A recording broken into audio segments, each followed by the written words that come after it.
Right,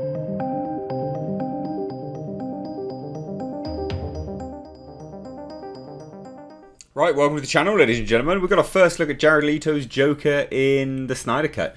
Not just this, there's actually a lot more information about it as well. I've got to say, this guy, this Joker, reminds me a lot of the movie Under the Red Hood. The animated DC movie. DC's animated movies are fantastic.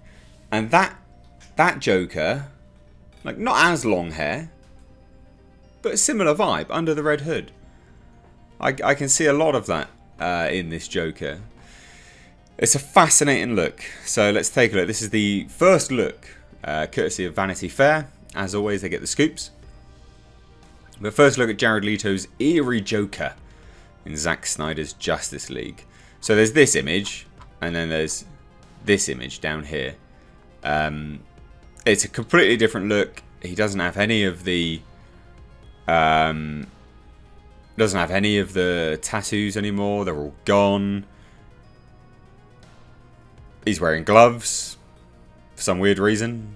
I don't know. I don't. You know, it's Knightmare sequence basically. Apparently, we actually get some story reveals in this as well. So if you don't want any spoilers, just click off. But it's out there for the world now, so it's not really going to be a huge spoiler any longer. But look, hey, this is a better looking Joker than the Suicide Squad Joker. This is pretty better. Like I don't hate this in any way, shape or form, and I hope he plays it differently as well, because there's no use changing the aesthetic of a character if he's not going to change the actual characterization as well, because that was crap. Like, I didn't like his actual Joker. I'd like to see, you know, they've gone to great lengths here to separate themselves, so I would imagine that they're going to change the characterization, and I think this looks pretty decent. Again, remember, it reminds me of Under the Red Hood. Check it out. Or I would have included some images, I don't know, either or. But let's have a look, right? So, what becomes of a prophet of mayhem in a world that has already fallen apart? Maybe he just looks among the other nightmares in their blighted landscape. Maybe he has indulged all of his most bloodthirsty impulses to the point of boredom. Maybe he hunts down those striving for order until he finds someone still capable of being hurt. This is the Joker as he appears in Zack Snyder's new Justice League, an entirely new element the filmmaker decided to add as he completed his original vision of the DC Comics team-up. So apparently he was never meant to be in there at all, in fact. So he's literally making some stuff up as he goes along. Not the original plan, as per his own words. Jared Leto's Clown Prince was not part of Snyder's original plan before walking away from the movie in 2017 amid a clash with Warner Brothers leadership and grief over a family tragedy. But when HBO Max offered him the chance to finalise his own cut of the movie, the director had a few things he wanted to add to the long-awaited Snyder Cut. Batman's nemesis was one of them. The Joker is really the only thing that I thought of in retrospect, quote Snyder. Quote again, but I will say that it was always my intention to bring Joker into that world. This is the Joker, obviously. It's an interesting looking set. It almost looks like a prison cell, doesn't it? So I'm a bit confused by where he actually is. Because, I mean, obviously that's a set piece, but is he supposed to be in a prison cell? What? So, when he first began working on DC films a decade ago, Snyder thought he would eventually bring the villain in conflict with Batman in a later project, but after his falling out with the studio, he realised that probably would never happen. Instead, when given the opportunity to finally finish Justice League his way for HBO Max, he decided for additional photography to fit Joker into the 4-hour event. Debut March 18th. I still can't believe it's 4 hours, Christ. So there's a little bit here, and then it says spoiler warning, so just be careful, because if you don't want spoilers, just be gone. The only real rule about depicting Joker on screen is that you have to put your own twist on the monster. Variation is not just allowed, but expected. Disagree, somewhat. In this case, Snyder chose to cast his Joker as Leto. He played the part in an entirely different form in David Ayer's Suicide Squad. Gone are the face tattoos and slicked back emerald undercut hairstyle of that movie, replaced by a visage that looks like a creature who crawled out of the basement of a long-abandoned insane asylum. Maybe he did. Well, yeah, again, yeah, he does look that way. It's also black and white, so I'm wondering whether his hair isn't actually green now. It still looks quite light, so I'd imagine it is, but it's black and white for a reason. Maybe, anyway. Leto is wearing a hospital gown and surgical mask in the photos. Snyder released exclusively to Vanity Fair, which the director says is probably a remnant of his escape into the wild when the world fell. In some of his Justice League scenes, Leto's Joker also sports a bulletproof vest festooned with grimy law enforcement badges. He has tons of badges, Snyder said. Those are his trophies. I don't like that, because that reminds me of David Ayer's Suicide Squad. That's an odd one.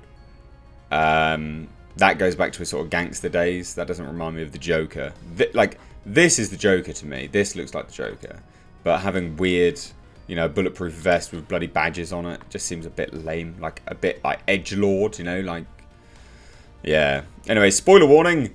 Joker appears in the new film during a sequence set on a ruined Earth after the alien tyrant Darkseid invades and decimates the planet. It's a dream sequence, a psychic vision experienced by Ben Affleck's Bruce Wayne that reveals what will happen if the superheroes fail to stop the onslaught. Joker is sort of the ghost of Christmas yet to come, supplying motivation through terror. The cool thing about the scene, quote Snyder, is that it's Joker talking directly to Batman about Batman. It's Joker analysing Batman about who he is and what he is. That's the thing I also felt like fans deserved from the DC universe. That is to say, the Jared Leto Joker and the Ben Affleck Batman, they never really got together. It seemed uncool to me that we would make it all the way through this incarnation of Batman and Joker without seeing them come together. Fair point. The scene explains why Bruce had the Joker card taped to his gun that you see in Batman vs Superman. Alright, fine. I'd always wanted to explore the death of Robin, Snyder said, and if there ever was going to be a next movie, which of course there probably won't be, I wanted to do a thing where in flashbacks we learn how Robin died, how Joker killed him and burned down Wayne Manor. So that is pretty comic accurate. Not it being located in Wayne Manor, but Robin dying and then the building that he dies in being burnt down. Maybe that's not the same thing, but sounds similar. That's pretty comic accurate, to be honest. The director's plan was to show how they became like this, how he hurt him in a way that no one has. Really, other than losing his parents, it was probably the most significant personal injury to his life. That's the role this new Joker sequence will fulfill in Justice League, but those seeking continuity may have questions. What happened since we last saw this Joker in Ayer's film? Is there tattoo removal in the apocalypse? I would say that there's been some water under the bridge. Who knows what's happened? I don't know if he's wearing makeup. I don't know what's happening. It's hard to say exactly. So he hasn't thought about it. Whatever. You can interpret that to mean Snyder just liked it better this way. His version of Justice League will exist on its own, making use of some material from other DC movies, but standing alone as a kind of Elseworlds tale. As Joker might advise, just roll with the chaos. Yeah. Look. I like it. I don't like the fact that they're clearly not thinking about it too much. Like, that statement at the end is very clearly them not actually thinking about it too much, which is a bit annoying. But it looks cool. Like, I like this iteration of Joker. I think he looks good. I do think the gloves are dumb as shit. Like, they're super, super lame. And the fact that he's wearing a surgical mask, I can't help but think it's not like some weird play on masks now that we have to, people wear now. It is interesting, like, you can see, are they trying to play it like it's scarring along his eyebrows here? Because this is obviously the prosthetic that they taped over it and sort of worked in. But it looks almost like they're going for like a scar look. If you work with any practical effects, that's kind of what it looks like anyway. Yeah. Hopefully this is going to be better. Let's see. Like, Jared Leto might knock it out of the park. I hope he does. Because Suicide Squad can't get any worse, let's be honest. Yeah. Again, I quite like the sort of comic accurate element of, we learn how Robin died, how Joker killed him and burned down Wayne Manor. Again, obviously he didn't burn down Wayne Manor in the comics, not how he killed Joker anyway, Robin anyway. It was done like a warehouse, I think. But I quite like it. Like I think it's good. Yeah, I think it's good.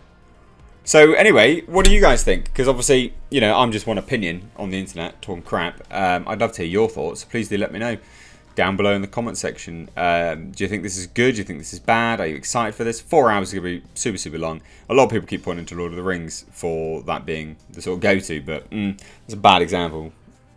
It's a bad example for a comparative, you know, movie which is super, super long.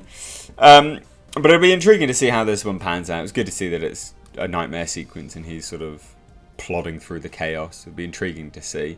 So let me know your thoughts down below. If you're new here, do hit subscribe. Thank you so much for watching, though, ladies and gentlemen. I've been Mr. H. Take care.